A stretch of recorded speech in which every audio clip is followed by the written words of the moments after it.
नमो विष्णुपदाय कृष्णपृष्ठाय भूतले श्रीमते भक्ति वेदांता स्वामिनिति नामिने।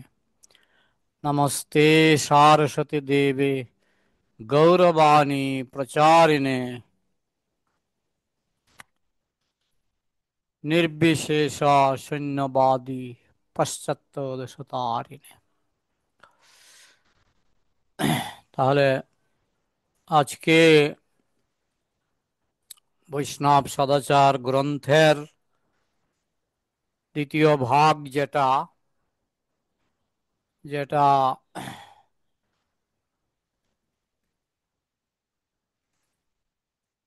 প্রথম ভাগটা ছিল শ্রীমৎ ভক্তিচারু মহারাজের লেখা, আর দ্বিতীয় ভাগটা শ্রীমৎ রাধানাথ স্বামী মহারাজের লেখা। তার একটু অংশ আমরা গত সোমবারে পাঠ করেছিলাম। তো এখন বাকি অংশটা আমরা এখন শ্রবণ করব।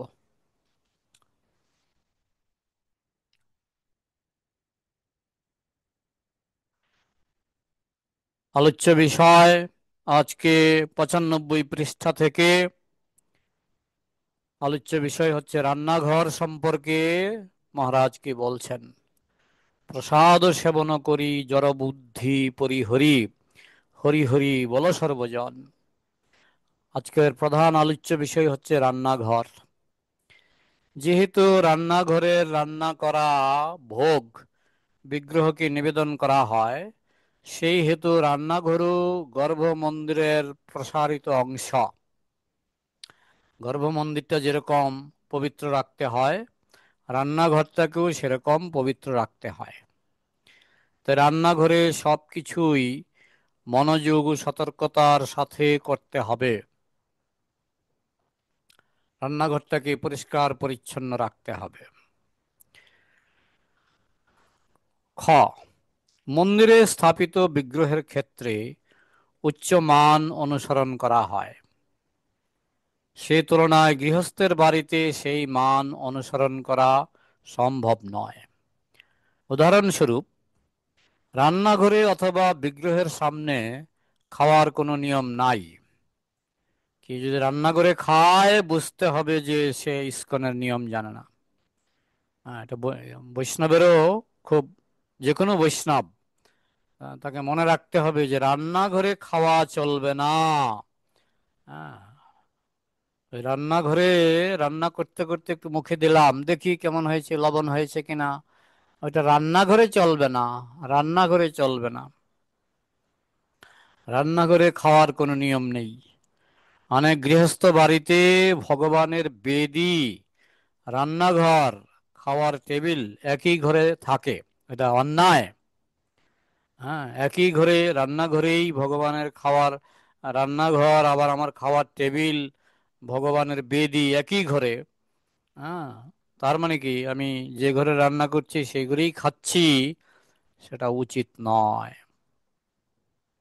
সেখানে উপরিউক্ত নিয়ম মেনে চলা সম্ভব হয় না। তাহলে আজকে প্রথমেই আমরা যেটা জানলাম যে রান্নাঘরে খাওয়া চলবে না। গৃহস্থদের সেই অবস্থাতেও আদর্শ মানের কথা মনে রাখতে হবে।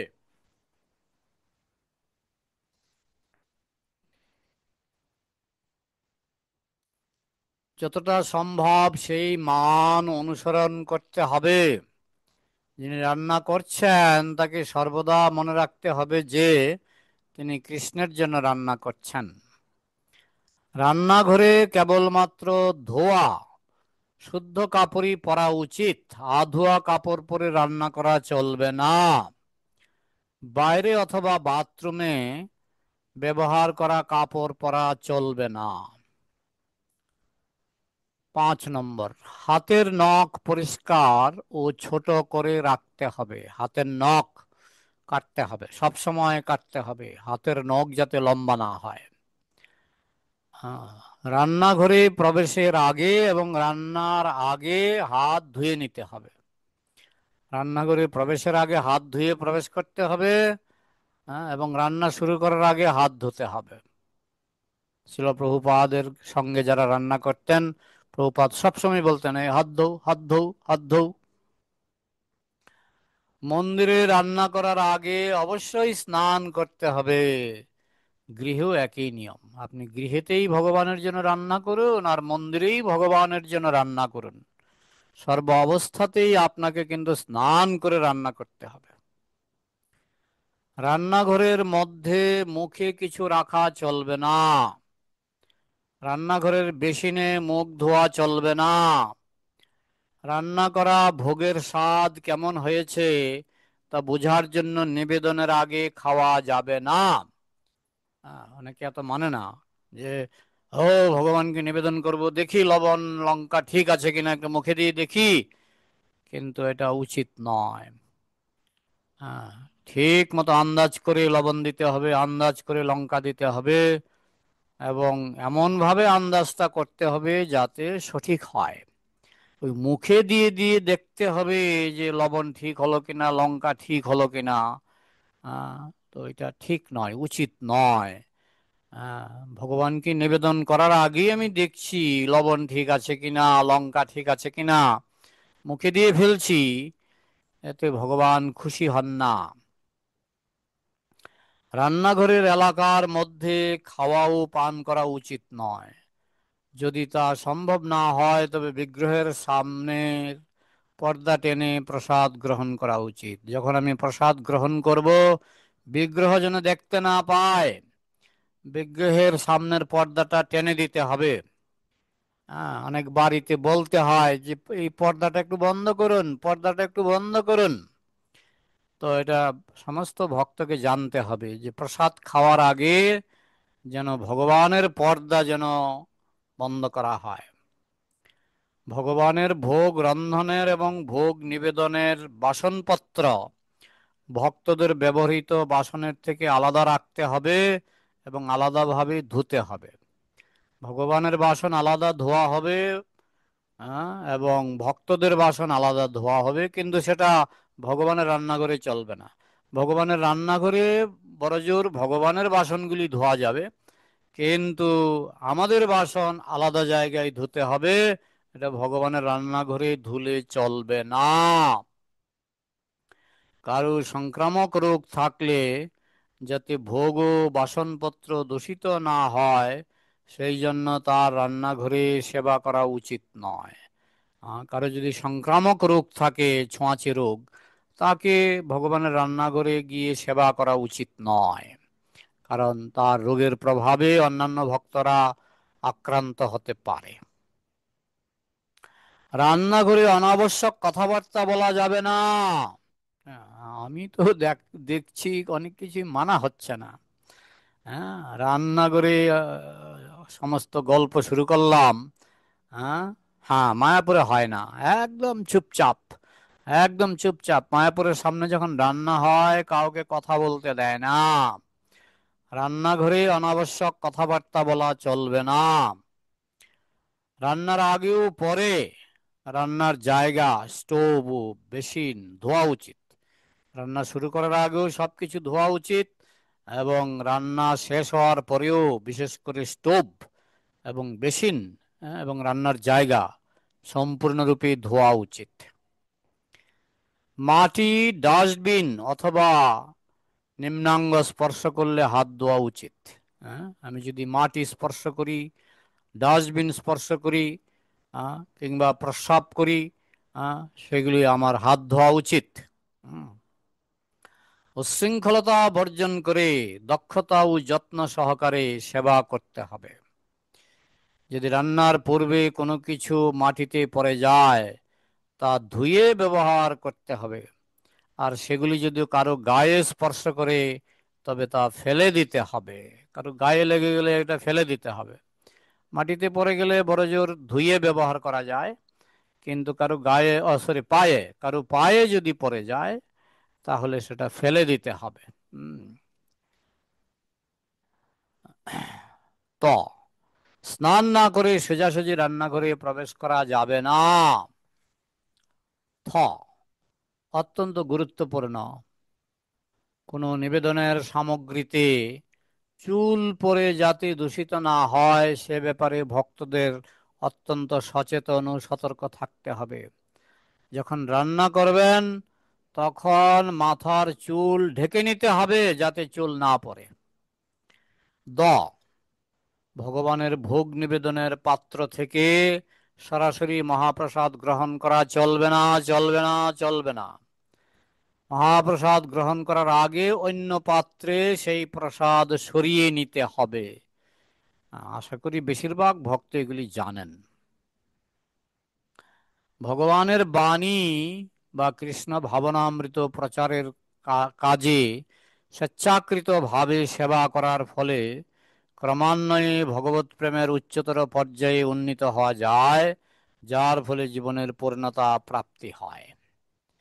এরপরে শুরু হলো কীর্তন। এতক্ষণ রান্নার কথা শুনলেন, এবার কীর্তন। মন্দিরে অথবা সৎসঙ্গে মন্দিরে অথবা সৎসঙ্গে কীর্তনের নেতৃত্ব করা মানে শ্রী বিগ্রহের সামনে তিনি সমস্ত ভক্তদের প্রতিনিধিত্ব করছেন। সেই জন্য যিনি কীর্তনের নেতৃত্ব করবেন তাকে এই কথা মনে রাখতে হবে, এবং কাউকে যখন নেতৃত্ব দিতে বলা হবে তখনই তিনি নেতৃত্ব দেবেন। স্বেচ্ছায় আমি নেতা, আমি নেতা, আমি নেতৃত্ব দিলাম, আমার গান শুনুন, আমার সুর ভালো, চলবে না। সিনিয়র ভক্তরা বলবে আজকে আপনি গান, আজকে তুমি গাও, তখন আমি গাইতে পারি।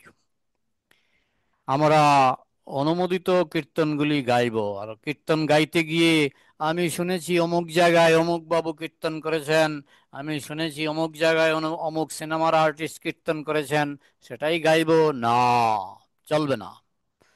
যেটা আমাদের ইসকন মন্দিরে, বিশেষ করে আমাদের যেখান থেকে আমরা শিখি, যেমন মায়াপুরে দেখব, হ্যাঁ, যেমন মাঝে মধ্যে আমি শুনি কেউ বলে আহ যে তুলসী মহারানীর প্রণামটা কি বলে, বৃন্দায় তুলসী দেব্যই বলে। তো আমি মাঝে মধ্যে শুনি বলে ওম বৃন্দায় কৃষ্ণ তুলসী দেব্যই, ওম লাগিয়ে দেয়, কিন্তু মায়াপুরে কিন্তু ওম বলে না। মায়াপুরে ওম বলে না। আমি তো 30 বছর, কমপক্ষে 30 বছর মায়াপুর কাটিয়েছি, মায়াপুরে ওম বলে না। হ্যাঁ, তারা বলে বৃন্দায়ই তুলসী দেব্যই প্রেয়ায়ই কেশবস্য চ বিষ্ণু ভক্তি প্রতিদেবী সত্যবত্যই নম নম। কিন্তু আমি অনেক মন্দিরে শুনি ওম। তো এটা কি মায়াপুরের সঙ্গে মিলছে না কেন? হ্যাঁ, যা কিছু আমরা করব, মায়াপুর হচ্ছে সমস্ত পৃথিবীর আদর্শ। যে কীর্তন মায়াপুরে অনুমোদিত আমরা সেই কীর্তন গাইব। আজকাল হিন্দি ভাষার এত জনপ্রিয়তা, অনেক সময় মায়াপুরে গায় না, আমরা গেয়ে ফেলছি। কীর্তনের শেষে উপস্থিত সর্বাপেক্ষা প্রবীণ ভক্ত, যেমন সন্ন্যাসী অথবা শিল প্রভুপাদের শিষ্য, প্রেমধ্বনি করবেন। হ্যাঁ, যে কেউ প্রেমধ্বনি করার সাহস করবেন না। যারা সন্ন্যাসী উপস্থিত থাকলে সন্ন্যাসী করবেন, শিল প্রভুপাদের শিষ্য উপস্থিত থাকলে সোজা কথা সিনিয়র ভক্তরা প্রেমধ্বনি করবেন।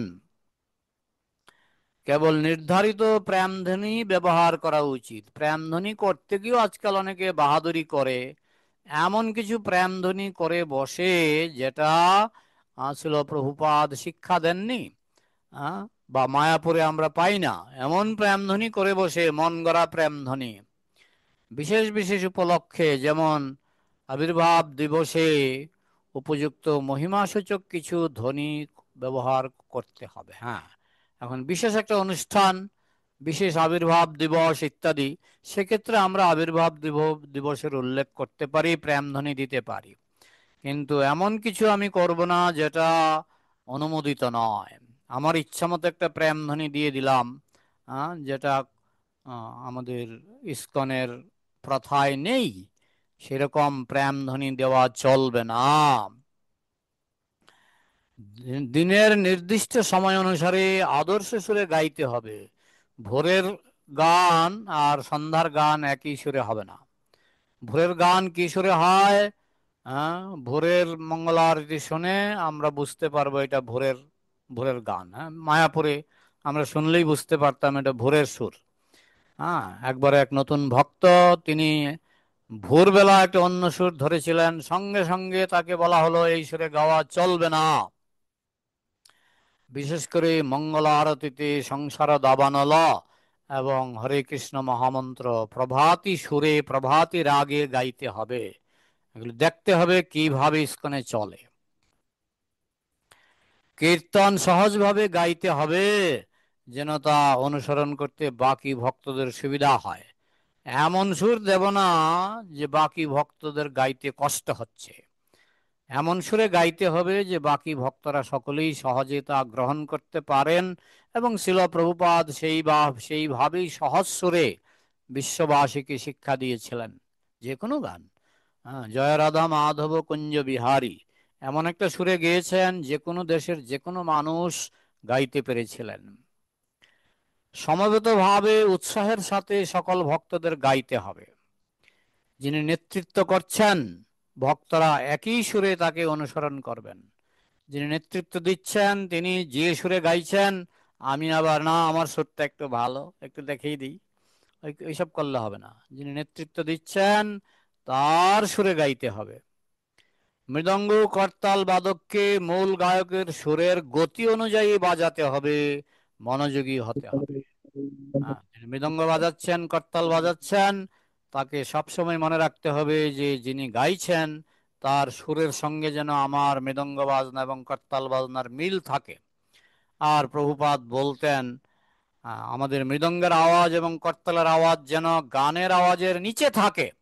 গানের আওয়াজের নিচে থাকে, এমন নয় যে আমি বিশাল জোরে জোরে বাজালাম, গানের কথাগুলি বোঝা যাচ্ছে না, মৃদঙ্গের বিশাল আওয়াজ করতালের বিশাল আওয়াজে গানের কথাগুলি শোনা যাচ্ছে না, তা যেন না হয়। গানের আওয়াজটা বড় হবে, মৃদঙ্গ এবং করতাল ইত্যাদি বাজনার আওয়াজ ছোট হবে। সাধারণত মঙ্গল আরতিতে গাওয়া হয় শিল প্রভুপাদ প্রণাম মন্ত্র, শ্রী গুরুবাষ্টকম মন্ত্র, পঞ্চতত্ত্ব মন্ত্র, অর্ধেক সময় হরে কৃষ্ণ মহামন্ত্র ও শেষে হরি হরে নম কৃষ্ণ, চার ছত্র। মনে রাখবেন, মঙ্গল আরতির সময় প্রথমে আপনি মঙ্গল আরতিটা গাইলেন, কি গাওয়া হয়? শিল প্রভুপাদ প্রণাম মন্ত্র।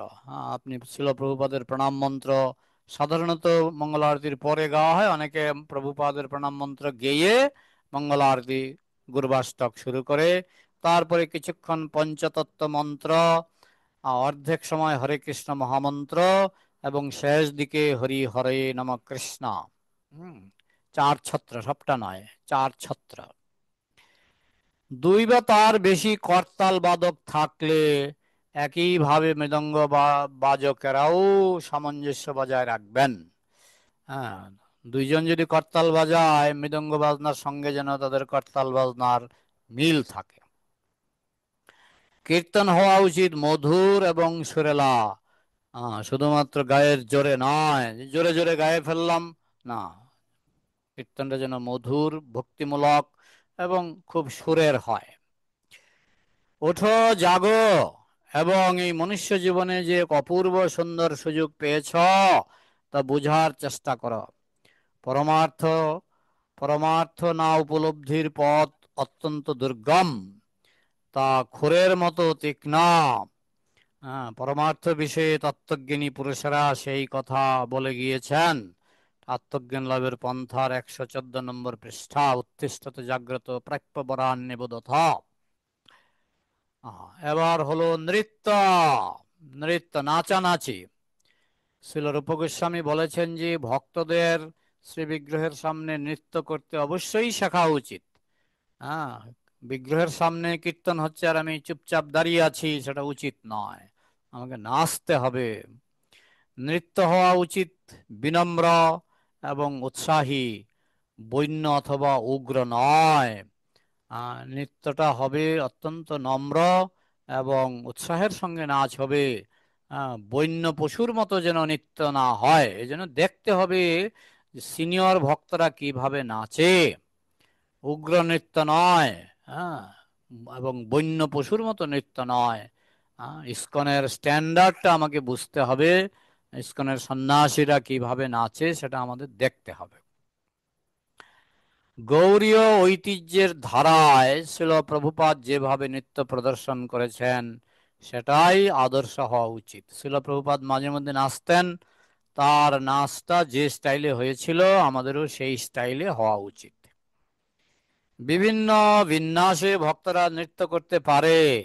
উদাহরণস্বরূপ অন্যান্য যেটা হয়তো শিল প্রভুপাদ সেই মানে নৃত্য করেননি, কিন্তু কিছু উদাহরণ মহারাজ দিচ্ছেন।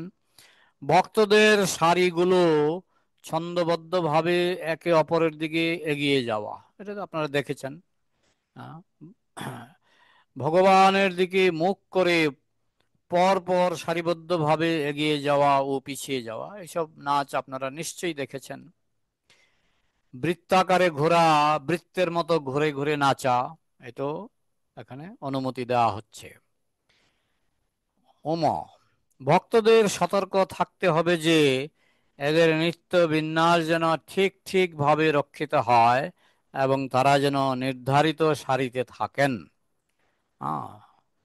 নৃত্যের সময় প্রয়োজন অনুসারে হাত ঊর্ধ্বে তোলা ও পরস্পরের হাত ধরা যেতে পারে। এই নৃত্য লোক দেখানো খেলা নয় এবং ভক্তদের শুধুমাত্র দাঁড়িয়ে দেখারও নয়, প্রত্যেকের নৃত্যে অংশগ্রহণ করা উচিত।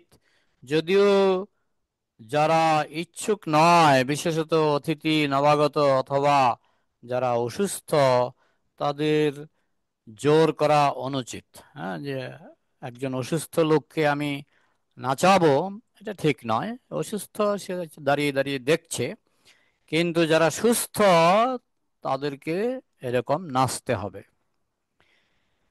বর্গীয় জ, ভক্তদের এমন ভাবে নৃত্য করা উচিত নয় যাতে দুর্ঘটনা ঘটতে পারে। এমন ভাবে নাচতে হবে যাতে হয়তো একটা বাচ্চা, ছোট শিশু, আমি নাচতে গিয়ে তার উপরে পা রেখে দিলাম, এরকম যেন না হয়।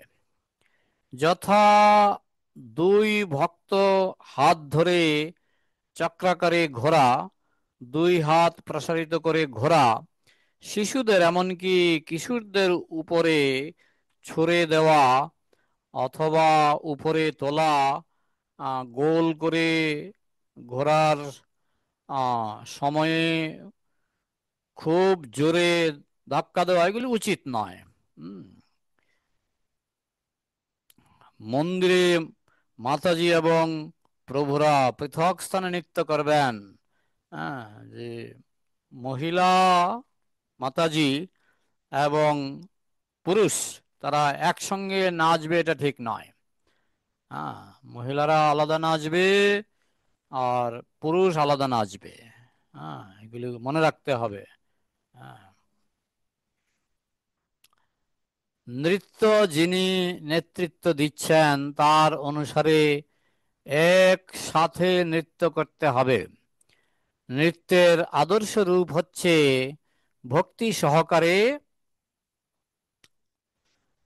উৎসাহের সঙ্গে শ্রী চৈতন্য মহাপ্রভুর মতো ঊর্ধ্ববাহু হয়ে নৃত্য করা। এরপরে কথা বলাটা কিরকম? ক, কথা বলার বেগ খুবই শক্তিশালী এবং যখনই আমরা সুযোগ পাই কথা বলতে আরম্ভ করি। শ্রীল প্রভুপাদ বলেছেন যে কৃষ্ণ কথা ছাড়া নানা ধরনের যে গ্রাম্য জড়জাগতিক কথাবার্তা, এটা ভেকের ডাক, ভেকের ডাকের সমান। হ্যাঁ, তো এই জন্য আহ, এক একদম মানে সাবধান থাকতে হবে যে আমি আহ, এমন কিছু কথা বলতে শুরু করলাম যেটাতে সত্যিকারের প্রেম, কৃষ্ণ প্রেম সেটা নয়। হ্যাঁ, তো সেটা হচ্ছে ওই ব্যাঙের ডাকের মতো। খুব সাবধান থাকতে হবে। এই ধরনের জাগতিক কথাবার্তাকে প্রজল্প বলা হয়। হ্যাঁ, এবং তা আমাদের জাগতিক পরিচিতি থেকে জন্ম নেয়। সুতরাং ভক্তদের তা এড়িয়ে চলতে হবে। এগুলি তো আমরা শুনছি, কিন্তু কার্যক্ষেত্রে অনেক সময় দেখা যায় যে অনেকে তারা জাগতিক কথাবার্তা বলতে শুরু করে। কৃষ্ণ ছাড়া, কৃষ্ণ কথা ছাড়া কোনো অবস্থাতেই ওই বিষয় কথা বলা চলবে না। গ, সমস্ত জড়জাগতিক সাহিত্য আমাদের কথা বলার বেগের বাস্তবিক প্রদর্শন।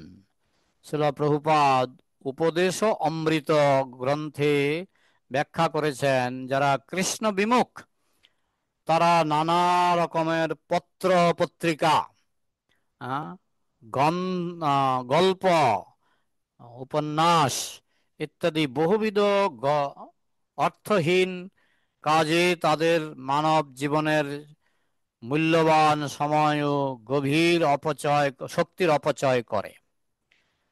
পাশ্চাত্য দেশে অবসরপ্রাপ্ত বৃদ্ধ লোকেরা তাস খেলে, মাছ ধরে, টেলিভিশন দেখে, সামাজিক ও রাজনৈতিক পরিকল্পনা সম্বন্ধে বিতর্ক করে, কত সময় নষ্ট করে, অথচ এইসব কাজ অপ্রয়োজনীয় ও অর্থহীন। তাই ওসবই প্রজল্পের অন্তর্গত। কৃষ্ণ ভাবনামৃত আস্বাদনে আগ্রহী বুদ্ধিমান ভক্তরা কখনোই এই ধরনের কার্যকলাপে অংশগ্রহণ করেন না। ঘ, শ্রীল রূপ গোস্বামী নির্দেশ করেছেন যে যে বিষয় নিয়ে আমরা কথা বলি তা যদি কৃষ্ণ সম্পর্কিত হয়, তাহলে আমরা আজে বাজে কথা বলার ব্যাগকে প্রতিহত করতে পারবো। সুতরাং আমরা অবশ্যই কথা বলবো কৃষ্ণ কথা। কথা বলার আগে আমাদের ভাবা উচিত তা হবে প্রয়োজনীয়, নম্র ও সঠিক। চ, ভক্তদের অপরাধমূলক, বিশেষ করে ভক্তদের নিন্দাসূচক কথা বলা উচিত নয়, যা হলো নাম অপরাধের প্রথম অপরাধ। বৈষ্ণব অপরাধ নিশ্চিতভাবে আমাদের কোমল ভক্তিলতার বৃদ্ধিকে স্তব্ধ করে দেবে। এবার আসছে প্রচার। আমাদের কার্যকলাপ ও আচরণ আমাদের সর্বশ্রেষ্ঠ প্রচার, কারণ কথার থেকে কাজের জোর বেশি। তাই বলা হয়, কথায় না বড় হয়ে কাজে বড় হবে। প্রচারের অর্থ হলো খ, প্রচারের অর্থ হলো কেবলমাত্র কাউকে তর্কের দ্বারা পরাজিত করা নয়, তার হৃদয়ে পরিবর্তন করা। এমন ভাবে কথা বলতে হবে তার হৃদয় থেকে সে বুঝতে পারবে। অবশ্যই তার অর্থ এই নয় যে আমরা আমাদের দর্শন সঠিকভাবে পরিবেশন করব না। আমাদের দর্শন ঠিক রাখতে হবে। সকল ভক্তদের গুরু মহারাজের গ্রন্থ পাঠ করতে এবং সম্পূর্ণভাবে বুঝতে হবে ও তা বিশ্বাসযোগ্যভাবে উপস্থাপন করতে হবে, মানুষ যাতে বুঝতেও পারে, বিশ্বাসও করতে পারে। কিভাবে প্রচার করতে হবে তা শেখার জন্য অন্যান্য গ্রন্থ পাঠ করা বা কোনো প্রচারকের কাছে যাওয়ার প্রয়োজন নেই। গুরু মহারাজের অনুগত সেবকই সর্বোত্তম প্রচারক। গুরু মহারাজ কি বলছেন সেটা যদি আমি হুবহু বলতে পারি, শ্রীল প্রভুপাদ কি বলছেন সেটা যদি আমি বলতে পারি, সেটাই হচ্ছে সর্বোত্তম প্রচারক। কেবলমাত্র দর্শন বিষয়ে কথার ফলেই মানুষের হৃদয়ের পরিবর্তন হয় না। আমাদের দর্শন আমাদের জীবনে কতটা প্রয়োগ করতে পেরেছি সেই অনুসারে তাদের হৃদয়ের পরিবর্তন হয়। সেই দর্শনটা আমাদের জীবনে কতটুকু অ্যাপ্লাই করতে পারছি তার উপরেই আমাদের হৃদয় পরিবর্তন হবে। প্রচারের সময় একজন পিয়নের মতো আমাদের কেবলমাত্র গুরু মহারাজের বাণীগুলো পুনরাবৃত্তি করা উচিত। আমাদের আদি গুরু হচ্ছেন শ্রীল প্রভুপাদ। এছাড়াও আমরা যার কাছে দীক্ষা নিয়েছি তার বাণীগুলি আমাদের শুনতে হবে এবং সেইগুলি হুবহু বলার চেষ্টা করতে হবে। আমাদের কখনোই ভাবা উচিত নয় যে প্রচার কিভাবে করতে হয় তা গুরু মহারাজের থেকে আমি বেশি জানি, এইরকম যেন কুবুদ্ধি না আসে। সিনিয়র ভক্ত, গুরু, স্থানীয় ভক্ত, শিক্ষা গুরু এবং দীক্ষা গুরু এবং শ্রীল প্রভুপাদ তারা যেভাবে প্রচার করেন আমরা যেন সেইভাবে প্রচার করি। যাকে প্রচার করছেন তার সঙ্গে সম্পর্কযুক্ত হতে হবে এবং অনুকম্পা প্রদর্শন করতে হবে। যদি প্রয়োজন হয় তার জাগতিক সমস্যার প্রতিও নজর দিতে হবে। বর্গীয় জ, সত্য কথা বলতে হবে, কিন্তু তা দেশকাল পাত্র বুঝে। আমাদের লক্ষ্য মানুষকে কৃষ্ণ ভাবনায় ভাবিত করা। এই কথা মনে রেখে আমাদের প্রচার এবং তার জন্য যা প্রয়োজন তা করতে হবে।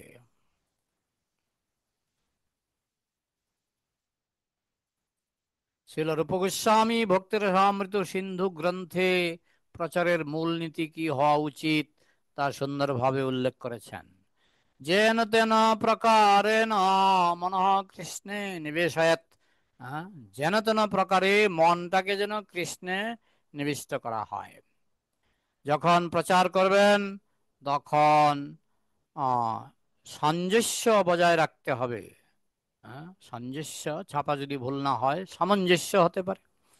ভালো প্রচারক সর্বদা বিভিন্ন ভক্তের প্রয়োজনীয়তা বুঝবেন। জড়জগতে যেমন ব্যাংক কর্মী, আইনজীবী, চিকিৎসক প্রভৃতি আছেন, তেমনি আধ্যাত্মিক জীবনও প্রয়োজন পড়ে। ট, যোগ্যতা সম্পন্ন ব্রহ্মচারী, গৃহস্থ, বানপ্রস্থ ও সন্ন্যাসীর প্রয়োজন। আমাদের উচিত ভক্তকে সেইভাবে উৎসাহিত করা যাতে তিনি আধ্যাত্মিক উন্নতি সাধন করে তার গুরু মহারাজের ব্রত কার্যে সহায়তা করতে পারেন। কোনো নিষ্ঠাবান ব্যক্তিকে বৈরাগ্যের পথে নিরুৎসাহিত করা উচিত নয়। তদ্রূপ গৃহস্থ হতেও কাউকে আমাদের নিরুৎসাহিত করা উচিত নয়। যে গৃহস্থ হতে আগ্রহী তাকে আমরা গৃহস্থের পথে পথ দেখাতে পারি। যে সন্ন্যাসী হতে আগ্রহী তাকে আমরা বৈরাগ্যের পথ সম্পর্কে আমরা উৎসাহ দিতে পারি। কোনো ব্যক্তিকে প্রচারের সময় আমাদের উচিত তার জন্য কৃষ্ণ ভাবনায় সব থেকে উপযুক্ত উপদেশটি তাকে দেওয়া। যখন অন্য কোনো ভক্ত প্রচার করছেন তখন সাধারণ শিষ্টাচার অবশ্যই পালন করতে হবে। কোনো জরুরি প্রয়োজন না থাকলে সেই সময়ে তার বিঘ্ন ঘটানো উচিত নয়। নতুন লোকের সঙ্গে আত্মীয়ের মতো ব্যবহার করতে হবে এবং তাকে ভালোবাসা ও সুযোগ সুবিধা দেওয়া উচিত। মূর্ধন্য ন, সাধারণ শিষ্টাচার হওয়া উচিত দর্শনার্থীগণকে হাস্যমুখে স্বাগত জানানো। কারো সাহায্যের প্রয়োজন হলে তাকে যথাসাধ্য সাহায্য করা ও পরামর্শ দেওয়া উচিত। ত, রবিবারে এবং ছুটির দিনগুলিতে আমাদের সাধারণ ভক্তদের অপেক্ষা অতিথিবর্গ ও নবাগত ভক্তদের প্রতি বিশেষভাবে সেবা পরায়ণ হতে হবে। থ, যখন আমরা নবাগতদের যত্ন নেব তারা যেন আত্মীয় সুলভ স্বচ্ছন্দ অনুভব করে। একই সঙ্গে আমাদের লক্ষ্য রাখতে হবে মন্দিরের ভক্তরা যেন অবহেলিত না হয়। দ, বিশেষ করে যখন সময় সংক্ষিপ্ত, প্রবচন পরে নবাগত এবং অতিথিদের প্রশ্ন করার সুযোগ দেওয়া উচিত। মন্দিরের ভক্তরা উপযোগী প্রশ্ন করে এমন এক পরিবেশের সৃষ্টি করতে পারে যাতে করে নবাগতরা প্রশ্ন করতে উৎসাহিত হয়। যদি সময় থাকে নতুনদের প্রশ্ন শেষ হওয়ার পরে নিয়মিত ভক্তরাও প্রশ্ন করতে পারে। কৃষ্ণের জন্য কিছু করার নামে আমাদের আইন কানুন ভঙ্গ করতে অনুমোদন করা উচিত নয়। যে আমি কৃষ্ণের জন্য করছি বলে আমাদের আইন কানুন ভেঙে দিলাম তা নয়। আর প্রশ্নের ক্ষেত্রেও আগে সিনিয়র ভক্তরা প্রশ্ন করবেন, তারপরে জুনিয়র ভক্তরা প্রশ্ন করবেন। আমাদের গোড়া হওয়া উচিত নয়। সকল স্বীকৃত ধর্ম এবং আধ্যাত্মিক মার্গকে সম্মান করা উচিত। অন্যদেরও সম্মান করব, যদিও তাদের মিথ্যা কথা আমরা শুনবো না, কিন্তু আমরা সকলকেই সম্মান করব। কারণ তাদের মধ্য থেকে অনেকে, আমি যেমন অন্য মঠে ছিলাম, আমি প্রভুপাদের গ্রন্থ পড়ে এবং প্রচারকদের সামনে এসে আমি অন্য মঠ ছেড়ে আমি ইস্কনে চলে আসি। তাই সমস্ত মঠকে আমাদের সম্মান করতে হবে এমনভাবে তাদেরকে যেন ভালোবাসা দিয়ে সুন্দর যুক্তি দিয়ে ইসকনের পথে নিয়ে আসা যায়। অন্য বৈষ্ণব সম্প্রদায়ের প্রতিও আমাদের বিশেষ সম্মান প্রদর্শন করতে হবে। যারা বৈষ্ণব ধর্মেই একটু অন্য পথে বিপদগামী হয়েছেন তাদেরকে আমরা আদর দেখাবো, কিন্তু টার্গেট হবে তাদেরকে কিভাবে তাদের ভুল ভ্রান্তি সংশোধন করে কিভাবে সঠিক পথে নিয়ে আসা যায় সেই চেষ্টা আমাদের করতে হবে। এখন কয়টা বাজে? 7:34, তাই না? তাহলে আমরা কখন থেকে প্রশ্ন শুরু করব মৃগাঙ্ক? আমরা আর কত মিনিট পরে আমরা প্রশ্ন শুরু করব বলো? প্রশ্ন হতো যারা, যেমন প্রশ্ন 10 জন তো মেম্বার আছেন, হ্যাঁ, তাহলে আর আর 10 মিনিট পর, 10 মিনিট আরো কন্টিনিউ করুন, তাহলে ভালো ঠিক হতো। আছে, ঠিক আছে। অন্য ভক্তদের সাথে ব্যবহার। 3 প্রকার ভক্ত আছে। উপদেশামৃতে ছিল রূপ গোস্বামী বলেছেন যে ভগবত ভক্ত ভগবান শ্রীকৃষ্ণের দিব্য নাম কীর্তন করেন, তাকে মনে মনে আদর করা উচিত, এবং যিনি দীক্ষিত হয়েছেন শ্রী বিগ্রহের সেবায় রত আছেন তার উদ্দেশ্যে সশ্রদ্ধ প্রণাম নিবেদন করা উচিত। আর যে শুদ্ধ ভক্ত নিরন্তর ভগবত ভজনে প্রকৃত উন্নত, যার হৃদয় অন্যের নিন্দাদি থেকে সম্পূর্ণ মুক্ত, তার সঙ্গ করা উচিত এবং তার অনুগত হয়ে তার সেবা করা উচিত। হ্যাঁ, এইভাবে 3 রকমের ভক্তের সঙ্গে 3 রকমের ব্যবহার। শ্রী গুরুদেবের প্রতি আচরণ কেমন হওয়া উচিত? ক, গুরু মহারাজের প্রতি অবশ্যই বিনয়ী এবং সেবার মনোভাবাপন্ন, মনোভাব সম্পন্ন হতে হবে। খ, গুরু মহারাজের নির্দেশকে প্রাণাধিক রূপে গ্রহণ করা উচিত। প্রাণের মতো মূল্য দিয়ে গুরু মহারাজের নির্দেশ পালন করতে হবে। গুরু মহারাজের উপস্থিতিতে তার অনুমতি ছাড়া অন্যকে উপদেশ দেওয়া চলবে না। গুরুদেবের সামনে আমি অন্যের উপর গুরুগিরি শুরু করলাম, গুরু মহারাজ সামনে উপস্থিত, সেটা উচিত নয়। গুরুদেব উপস্থিত থাকলে আমি চুপ করে শুনবো গুরু মহারাজ কি বলছেন। অন্য কেউ যদি আসে গুরুদেব বলবেন। গুরুদেব বর্তমানে শিষ্য গ্রহণ করা উচিত নয়। গুরুদেব উপস্থিত আছেন, সেখানে আমার শিষ্য গ্রহণ করা উচিত নয়। হ্যাঁ, অনেক সময় ইসকনে কি হয়, গুরুদেব আদেশ করে দেন যে তুমি শিষ্য গ্রহণ করো। হ্যাঁ, এছাড়া যেন আমি নিজে থেকে গুরুদেবের উপস্থিতির সামনেই আমি একটা শিষ্য গ্রহণ করতে চাই, সেটা করা উচিত নয়। কোনো প্রশ্ন না করে গুরু মহারাজের নির্দেশ পালন করা উচিত। গুরু মহারাজ আদেশ করলে আমি হয়তো আদেশটা যদি 16 আনা বুঝতেও না পারি, আমার প্রশ্ন করা উচিত নয়।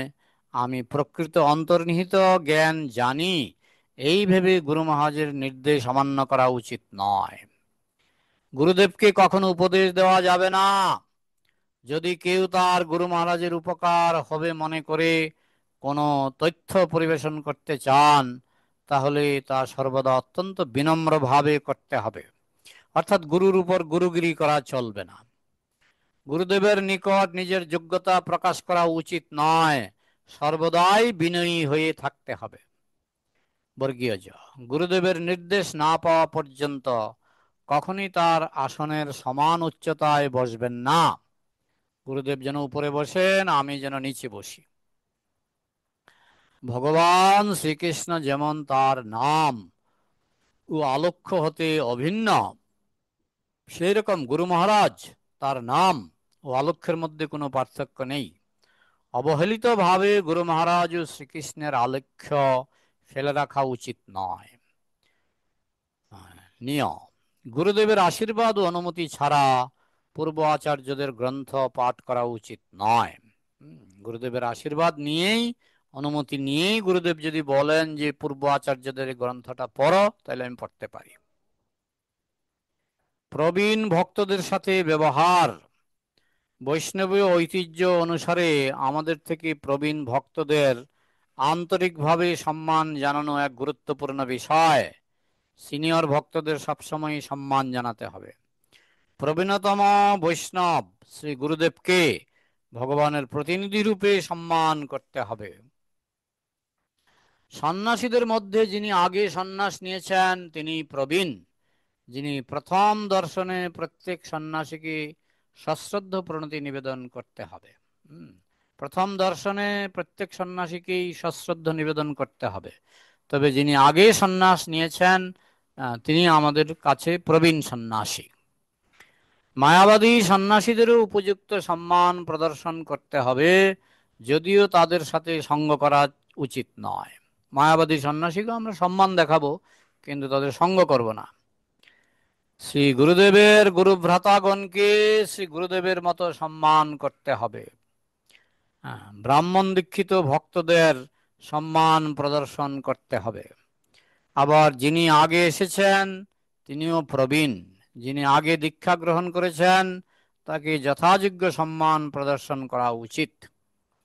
বয়সে বড় ভক্তদের সম্মান প্রদর্শন করতে হবে। বয়সে বড় হলেও সম্মান করতে হবে, আর যারা আগে দীক্ষা হয়েছে তাকেও সম্মান করতে হবে। আপনাকে যদি প্রদীপ দেখাতে আসে আর আপনার সামনে একজন দাঁড়িয়ে আছেন যার আগে দীক্ষা হয়েছে, আপনার আগে দীক্ষা হয়েছে, আপনার উচিত প্রদীপটা আপনি বলবেন প্রদীপটা ওনাকে দেখান, কারণ ওনার দীক্ষা আগে হয়েছে। প্রবীণ বৈষ্ণবের অনুমতি ছাড়া তার সামনে অপরকে উপদেশ দেওয়া উচিত নয়। আমি যদি কাউকে উপদেশ দিতে চাই, আমার সামনে একজন প্রবীণ বৈষ্ণব আছেন, তার উপদেশ ছাড়া, তার পারমিশন ছাড়া আমার গুরুগিরি করা উচিত নয়। আরতির ঘিয়ের প্রদীপ প্রবীণ ভক্তদের আগে নিবেদন করতে হবে। ঘিয়ের প্রদীপ, আরতির প্রদীপ, সেটা প্রবীণ ভক্তদের আগে দেখাতে হবে। গুরুভ্রাতাদের সঙ্গে ব্যবহার। গুরুভ্রাতারা একে অপরকে প্রভু বলে সম্বোধন করবেন। এটা নিয়ে অনেকে ইসকনের সমালোচনা করে। আমরা নিজেদের প্রভু বলবো না, কিন্তু গুরুভ্রাতাদের আমরা অবশ্যই প্রভু বলবো। যদিও আমরা প্রভু বলে সম্বোধিত হই, তবু আমাদের প্রভু হওয়া উচিত নয়। কেবলমাত্র সেবক থেকে অপরকে প্রভুরূপে গ্রহণ করতে হবে।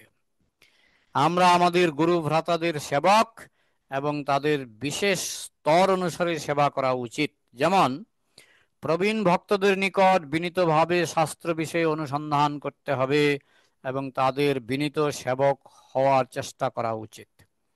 যারা সমবয়স্ক তাদের বন্ধুর মতো সেবা করতে উৎসাহিত করতে হবে। আমাদের কনিষ্ঠ যারা তাদেরকে নির্দেশ দিতে হবে, পরিচালনা করতে হবে এবং উৎসাহিত করতে হবে। তা এখন কি আমি চালিয়ে যাব না প্রশ্ন উত্তরে চলে যাব?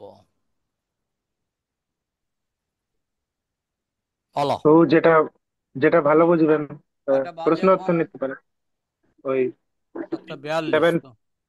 এখন তাহলে আমি এখন বন্ধ করলে কিন্তু তোমাদের 42 মিনিট না, মানে আরো প্রায় 20 মিনিট তোমাদের প্রশ্ন করতে হবে।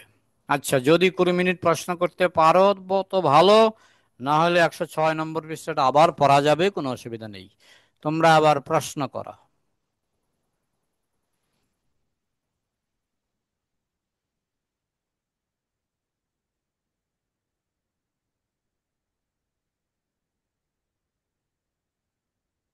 কেউ প্রশ্ন করছো না, তাইলে আমি এর পরের পৃষ্ঠাটা হরে পড়ি কৃষ্ণ নাকি? প্রভু। হ্যাঁ। আহ, যদি কারো প্রশ্ন নেই তো আমার প্রশ্ন ছিল একটা। হ্যাঁ, বলো। প্রভু, বলছিলাম কি, যেটা আপনি বললেন শুরুতেই মানে কীর্তনের নিয়ে, হুম। সেটা মানে দেখিও কিন্তু হয় না, যাই হোক। মানে এমনকি ইউটিউব বা মন্দিরও আদিতে, ইউটিউবে যেটা দেখা যায় কি, মানে ইসকনেরই ভক্ত, ভালো দীক্ষিত ভক্ত সবই, মানে ইউটিউবেরও এটা দেখা যায়। তো ওনারা কিন্তু বৈষ্ণব ভজন গান না, হয়তো নিজের লেখা কোনো ভজন গাইছেন, বা এমনি এদিক ওদিকের মানে যা ভজন আছে গাইছেন। তো বৈষ্ণব ভজন গান না, তো ওইগুলো কি শোনা বা ওইগুলো প্রচার বা শোনানো বা আমরা যখন একটা। মন্দিরে গান করব, আমরা দেখব মন্দিরে কি নিয়ম চলছে। মন্দিরে যে গানের পর যে গান, বিশেষ করে মায়াপুরে যে গানের পরে যে গান গাওয়া হয় আমরা সেইভাবেই গাইতে পারি। হ্যাঁ, এমনকি মায়াপুরে যেসব গান হয়, আমরা আসানসোলে অনেক গান বাদ দিয়েছি। মহারাজই বলে গেছেন যে মায়াপুরের সব গান এখানে গাইতে হবে না, কিন্তু কমপক্ষে আমরা যেগুলি গাই সেগুলি তো অবশ্যই মায়াপুরে গাওয়া হয়। না প্রভু, মানে ওইটা তো ডেলিকার যে শিডিউল আছে, মঙ্গল আরতি, হুম। ভোগ আরতি, হুম। সন্ধ্যা আরতি সেইটার কথা বলছি না। In hmm. জেনারেল যে কীর্তন হয়, যার মধ্যে বৈষ্ণব ভজন, ভক্তি বিনোদ ঠাকুরের বা নরোত্তম দাস ঠাকুর এনাদের গান ভজন গাওয়া হয়, তো হুম। সেটা মন্দিরে হয়। আর সেটা ইউটিউবে অনেক চ্যানেল আছে হয়। আর তাছাড়া যেমন ইউটিউবে ইসকনেরই অনেক ভক্তরা আছেন, যারা এই এই ভজন ছেড়ে, এই ভজন মানে হয়তো গান কিছু কিছু, বাকি অন্যান্য ভজন গান বা মন্দিরেও হয়তো অন্যান্য ভজন শুনতে পাওয়া যায় এই ভজন ছাড়া, ওইগুলো হুম। যদি কানে পড়ে তো ওইগুলো শোনা উচিত না না, কি করা আমাদের উচিত? শোনা উচিত নয়, এবং যারা গায় তাদের গাওয়া উচিত নয়। আমাদের ভজনের গান ইস্কনে বিক্রি হয়, সেই গান যেগুলি লেখা আছে এবং যেগুলি মন্দিরে কীর্তন হয়, সেগুলি আমরা গাইব। আমাদের নিজেদের গান সেখানে গাওয়া উচিত নয়। আহ, আচ্ছা প্রভু, বুঝলাম প্রভু, চলুন। হরে হরে কৃষ্ণ কৃষ্ণ। প্রভু। আর কারো কিছু প্রশ্ন?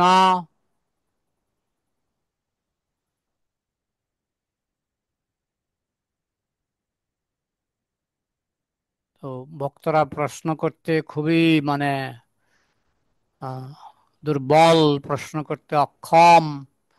তাহলে কি আমি আরেকটা পৃষ্ঠা শেষ করে দেব? প্রশ্নই যদি তোমরা না করবে, তাহলে কি আমি আরেকটা পৃষ্ঠা শেষ করে দেব? তোমরা মন্তব্য তো করবে, প্রশ্ন নাই বা করলে। আমি কি আরেকটা পৃষ্ঠা শেষ করে দেব? প্রভু যদি কোনো প্রশ্ন নেই তাহলে আপনি কন্টিনিউ করুন, কেন কি আচ্ছা, ইউটিউবেও যাবে, তো ইউটিউবে অনেক শ্রোতা আছেন, ওনারা লাভবান হবেন। ঠিক আছে, তাইলে আমি আরেকটা হরে পৃষ্ঠা। হরে কৃষ্ণ প্রভু প্রণাম। প্রণাম। ঈশান বলছিলাম। বলো। হ্যাঁ, বলছিলাম যে পারমার্থ তত্ত্ব, আমরা তো ভগবত ভক্ত আছি, আমরা তো ধরুন জানি, হুম। তো অনেকে তো জানে না মনুষ্য জন্মের আসল উদ্দেশ্য, তো তাদেরকে কিভাবে বোঝাবো যারা অভক্ত, মানে তাদের কোনো ধারণাই নেই জীবন সম্পর্কে, হ্যাঁ, দেখতে হবে তাদেরকে শিল কিভাবে? প্রভুপাদ কিভাবে বুঝিয়েছেন। গুরু মহারাজ, গুরুবর্গ, সন্ন্যাসীরা কিভাবে বোঝাচ্ছেন, আগে শুনতে হবে, তারপরে বলতে হবে। আমরা যদি উন্নত ভক্তদের কথা শুনি, তাহলেই আমরা বলতে পারবো। তাই শিল প্রভুপাদের গ্রন্থে শিল প্রভুপাদ কি বলেছেন, সেইগুলি আগে শুনতে হবে। যা শুনেছি তা বলবো, যা শুনেছি তা বলবো। নিজের মন গড়া কিছু বলার আমার দরকার নেই। আমি কি বোঝাতে পারলাম, ঈশান? হ্যাঁ প্রভু। আচ্ছা, আর কোনো প্রশ্ন আছে তোমার? হ্যাঁ, আরেকটা প্রশ্ন হচ্ছে যে এই যেমন ধরুন এরা জড় জগতের, এদের কোনো শাস্ত্র সম্পর্কে কোনো নলেজ নেই, হুম। অথচ এরা পাপ কাজ করছে, পরকীয়া সম্পর্কে লিপ্ত আছে, মাছ খাচ্ছে, মানে আমিষ আহার করছে। তো আমার মতে এরা তো জ্ঞান পাপী নয়, তো এরা কিভাবে শাস্তি ভোগ করবে, মানে এদের গতি কি হবে মৃত্যুর পর? শাস্তি, আমি যদি জেনে আগুনে হাত দেই হাত পুড়বো, না জেনে আগুনে হাত দিলে হাত পুড়বো কিনা? হ্যাঁ প্রভু। হ্যাঁ। তো জেনে পাপ করলেও শাস্তি হবে, না জেনে পাপ করলেও শাস্তি হবে। মানে সুতরাং একই শাস্তি হবে। হ্যাঁ, শাস্তি আমাদের হবেই, জেনে করলেও শাস্তি হবে, না জেনে করলেও শাস্তি হবে।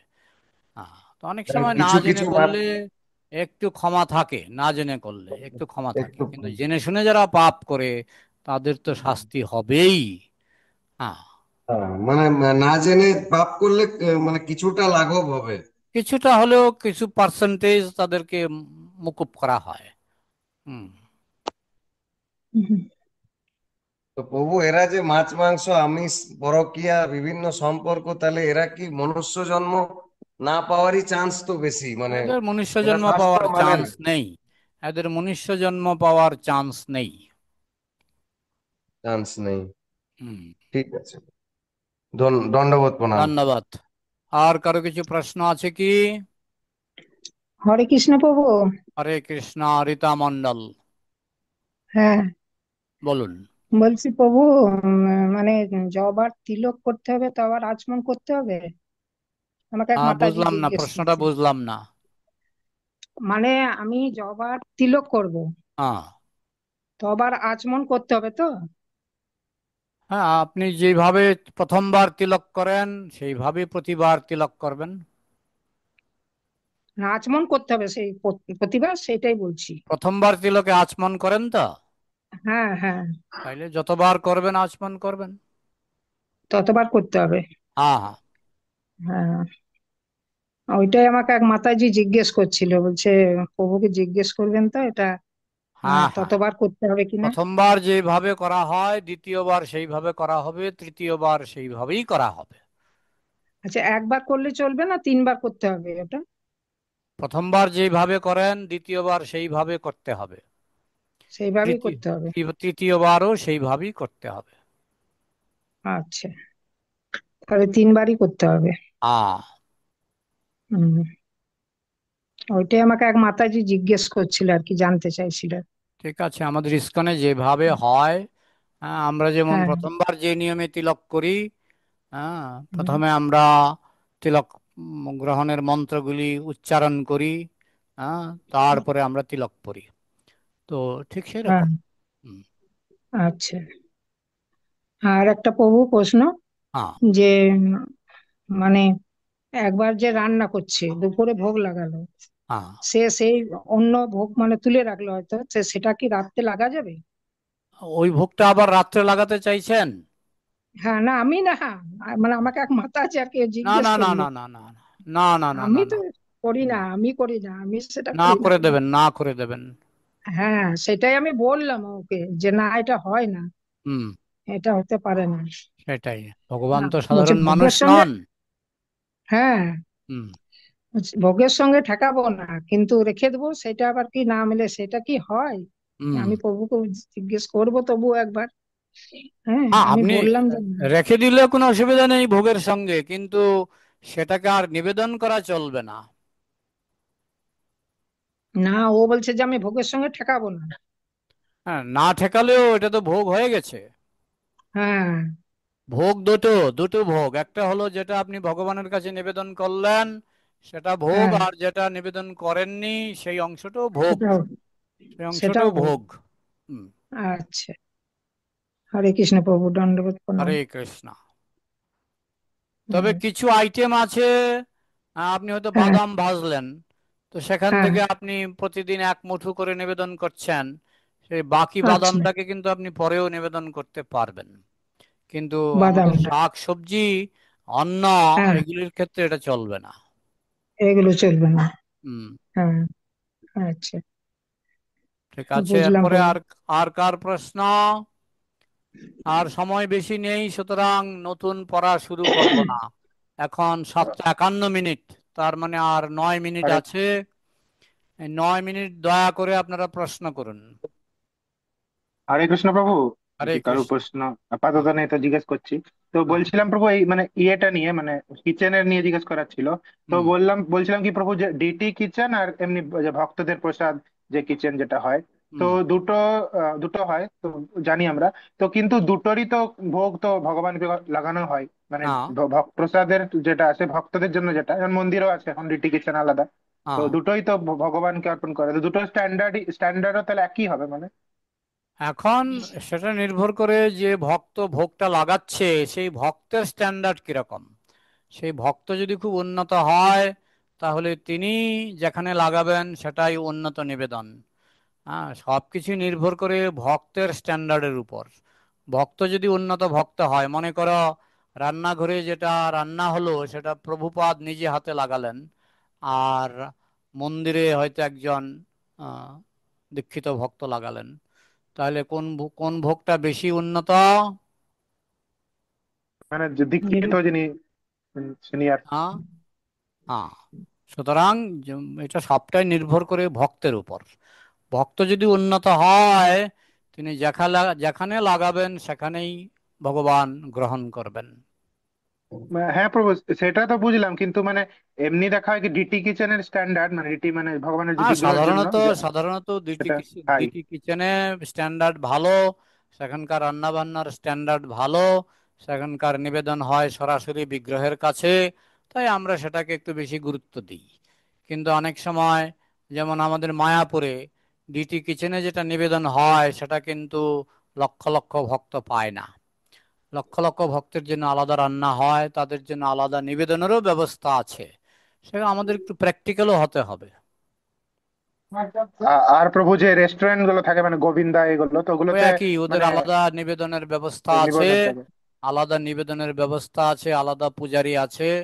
তা আমাদের প্র্যাকটিক্যাল ভাবে সেগুলি গ্রহণ করতে হবে। আর আরেকটা জিনিস প্রভু, যেটা মানে রেস্টুরেন্টে যেটা হয় বা এটা হুম। দেখি আমরা, তো মানে ওনারা একবার নিবেদন করেন বা কি কন্টিনিউ মানে ই করেন, মানে দিন একবার নিবেদন করে দিলেন মানে যখন না, কিসের সময়, যখনই মানে নতুন কিছু দোকান রান্না ওপেন। হবে, নতুন আইটেম রান্না হবে, যদি একই আইটেমের ধোসা বানালাম, ধোসা আমি হুম। সকালে নিবেদন করলাম, এরপরে আমার নিবেদনের দরকার নেই, কারণ গোটা দিন সকালের দিচ্ছি। নিবেদনটাকে আমি মনে করি যেটা ধোসা নিবেদন হয়ে গেছে।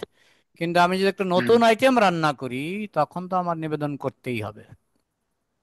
তো মানে এমনি ভাবে বুঝতে পারি, ধোসা বা রুটি মানে ভগবানকে দুটো রুটি অর্পণ করলাম, হুম। তারপরে আমি আরো যত রুটি বানাবো সেগুলো প্রসাদই হবে তারপরে সেখানে আর মানে নিবেদন করার প্রয়োজন নিবেদন নেই। করেন। প্রথম রুটি যখন নিবেদন হয়ে গেছে, তখন আর নিবেদন করার প্রয়োজন নেই। আচ্ছা, ক্লিয়ার তো, ধন্যবাদ প্রভু। হরে হরে কৃষ্ণ। কৃষ্ণ। তবে টাইমটাও দেখতে হবে।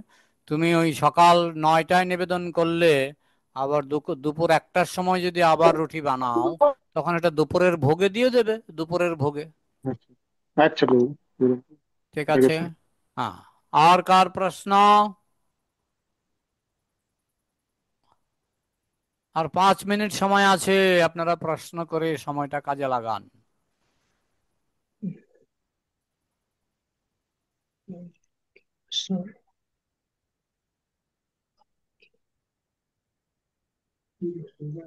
প্রশ্ন না করলে তো সময়টা নষ্ট হচ্ছে। 5 মিনিট আমি নতুন কিছু পড়লেও হবে না। হুম।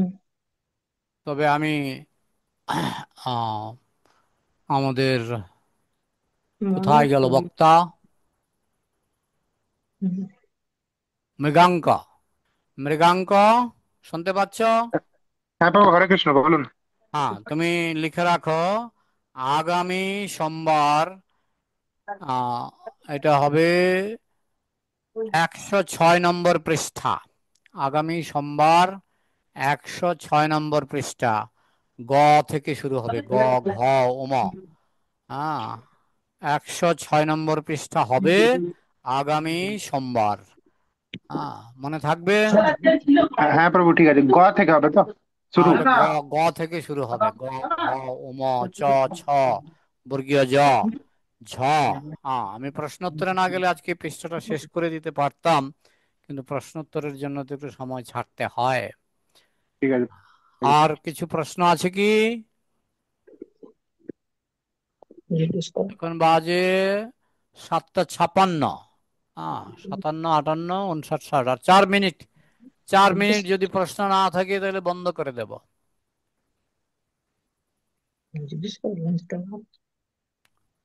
আর কিছু প্রশ্ন আছে কি? কারো কিছু প্রশ্ন নেই, তাহলে মৃগাঙ্ক বন্ধ করে দেব। হরে কৃষ্ণ প্রভু। হ্যাঁ প্রভু, মানে ঠিক আপনি আছে, যেটা ঠিক আছে। এখন তাহলে প্রশ্ন আমরা দিয়ে। বৈষ্ণব সদাচার, আজকে হলো 25 নম্বর পর্ব, তাই না? 25 নম্বর। হ্যাঁ প্রভু, 25 আশা নম্বর। করি আগামীকাল আপনারা এটা পেয়ে যাবেন। তো আমাদের মৃগাঙ্ক, তুমি ওইটা বানিয়ে, কি বলে যেটা নাম, থাম্বনেলটা হ্যাঁ হ্যাঁ, পাঠিয়ে দিই। থাম্বনেল, থাম্বনেল বানিয়ে পাঠিয়ে দাও। আমি কালকে এই ভিডিও ছেড়ে দেব। হরে কৃষ্ণা, ঠিক আছে। হরে কৃষ্ণা, কৃষ্ণ কৃষ্ণ, হরে হরে, হরে রাম, হরে রাম, রাম রাম, হরে হরে। বাঞ্ছাকল্পতরুভ্যশ্চ কৃপা সিন্ধুভ্য এব চ পতিতানাং পাবনেভ্যো বৈষ্ণবেভ্যো নমো নমঃ। জয় অনন্ত কোটি বৈষ্ণব।